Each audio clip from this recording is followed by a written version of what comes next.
فضیلت الشیخ قاری سجاد حافظہ اللہ تعالی اسلامک اسکالر۔ السلام علیکم ورحمۃ اللہ وبرکاتہ۔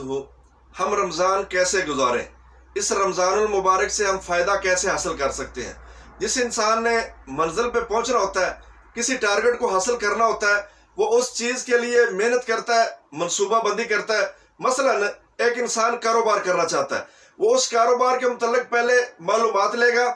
پیسہ اکٹھا کرے گا، وسائل جمع کرے گا، پھر اس حساب سے اس کاروبار کے حساب سے مارکیٹ تلاش کرے گا، پھر اس مارکیٹ کا شیڈول دیکھے گا۔ اس مارکیٹ کا شیڈول کیا ہے؟ کتنے بجے کھلتی ہے، کتنے بجے بند ہوتی ہے، گاہک کتنے بجے آتے ہیں اور کتنے بجے گاہک واپس چلے جاتے ہیں، اور اسی حساب سے وہ اپنا روزانہ کا شیڈول ترتیب دیتا ہے کہ میں نے کاروبار کے اندر اگر کامیابی حاصل کرنی ہے تو اس شیڈول کے مطابق، مارکیٹ کے مطابق مجھے چلنا پڑے گا۔ ایک مزدور ہے، اس کو پتا ہے کہ میں اتنے بجے اگر مزدوری والی جگہ پہ پہنچ گیا تو مجھے مزدوری ملے گی، ورنہ لوگ کسی اور کو لے کے چلے جائیں گے۔ ایک کاشتکار ہے،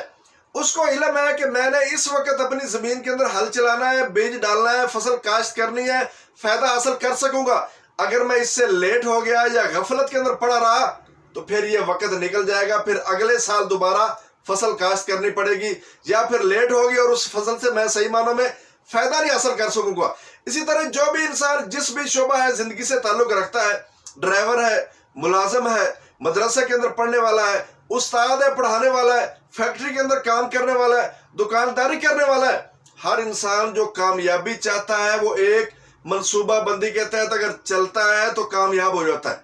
منزل کے اوپر پہنچ جاتا ہے، اور جو وہ حاصل کرنا چاہتا ہے اس کو مل جاتا ہے۔ اسی طرح یہ رمضان ہمارے پاس ایک کاروبار کی صورت میں آ رہا ہے، اجر کی فصل کی صورت میں آ رہا ہے کہ اس سے ہم کس قدر منافع حاصل کر سکتے ہیں، کیسے اس کو گزار کے فائدہ حاصل کر سکتے ہیں۔ یہ ہماری معافی کا پروانہ لے کے آ رہا ہے، ہمیں درجات کی بلندیوں تک پہنچانے کے لیے آ رہا ہے، اور ہم کتنے درجات اس رمضان سے حاصل کر سکتے ہیں نیکیاں کر کے، اس کے لیے ہمیں ایک شیڈول ترتیب دینا ہوگا۔ ہر انسان چاہے اس کے پاس ٹائم کم ہے، زیادہ ہے، ملازمت کرنے والا ہے، فیکٹری کے اندر جانے والا ہے، پڑھانے والا ہے، دکانداری کرنے والا ہے، وہ اس رمضان کے لیے ضروری طور پہ ایک شیڈول ترتیب دے، چاہے تھوڑا دے لے کہ میں نے سحری کرنی ہے، نماز پڑھوں گا، اس کے بعد میں نے تلاوت کرنی ہے، اذکار کرنی، پھر میں نے اپنے کام پہ چلے جانا ہے۔ وہ اس اپنے کام کو کیسے عبادت کے اندر ڈھال سکتا ہے کہ اس دکانداری کی وجہ سے اس انسان کو اس رمضان کے لیے ٹائم کم مل رہا ہے، تو وہ فائدہ کیسے حاصل کر سکتا ہے، اور اپنی دکانداری کو عبادت کے اندر کیسے ڈھال سکتا ہے کہ وہ اس دکانداری کے اوپر بیٹھا ہوا ہے، کاروبار کر رہا ہے، ناجائز منافع نہیں کما رہا، لوگوں کی مجبوریوں سے فائدہ حاصل نہیں کر رہا، اور دو نمبری نہیں کر رہا، جھوٹی قسم اٹھا کے مال اپنا نہیں بیچ رہا، اس کا دکان کے اوپر بیٹھنا، تجارت کرنا، کاروبار کرنا، سارے کا سارا عبادت کے اندر لکھ دیا جائے گا۔ یہ انسان اپنی دکانداری کے ساتھ ساتھ اس رمضان سے بھرپور فائدہ حاصل کر سکے گا۔ ایک فیکٹری کے اندر کام کرنے والا ہے، ایک ملازم ہے، نوکری کرنے والا ہے، جس نوکری کی اس کو تنخواہ مل رہی ہے، جس کام کی اس کو تنخواہ مل رہی ہے، وہ اس کو کیسے عبادت کے اندر ڈھال سکتا ہے کہ اس ملازمت کے اندر وہ ڈنڈی نہیں مارے گا،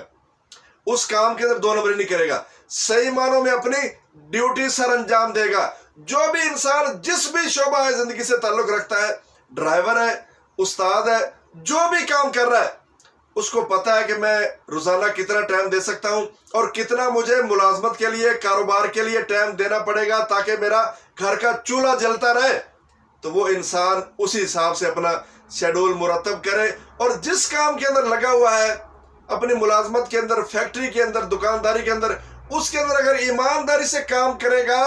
اس کا وہ کام بھی عبادت کے اندر لکھا جائے گا، وہ انسان اس رمضان سے بھرپور فائدہ حاصل کر لے گا۔ اور جو بھی انسان کامیابی چاہتا ہے اور اس رمضان سے بھرپور فائدہ حاصل کرنا چاہتا ہے، اس کے لیے ضروری ہے کہ وہ ایک شیڈول مرتب کرے، چاہے تھوڑا کر لے۔ اسلام ہم سے یہ مطالبہ نہیں کرتا کہ تم نے 24 گھنٹے مسجد کے اندر بیٹھ کے اللہ اللہ کرنی ہے، نہیں۔ اسلام کیا مطالبہ کرتا ہے؟ عمل تھوڑا کر لو، اور اس عمل کے اندر دوام ہونا چاہیے، ہمیشگی ہونی چاہیے، روزانہ کی بنیاد پہ ہونا چاہیے۔ یہ نہ ہو کہ ہم رمضان کی تراویح تو پڑھنے لگ پڑے، قرآن پڑھنے لگ پڑے، اور پہلے 2-3 دنوں کے اندر تراویح پڑھ کے ختم،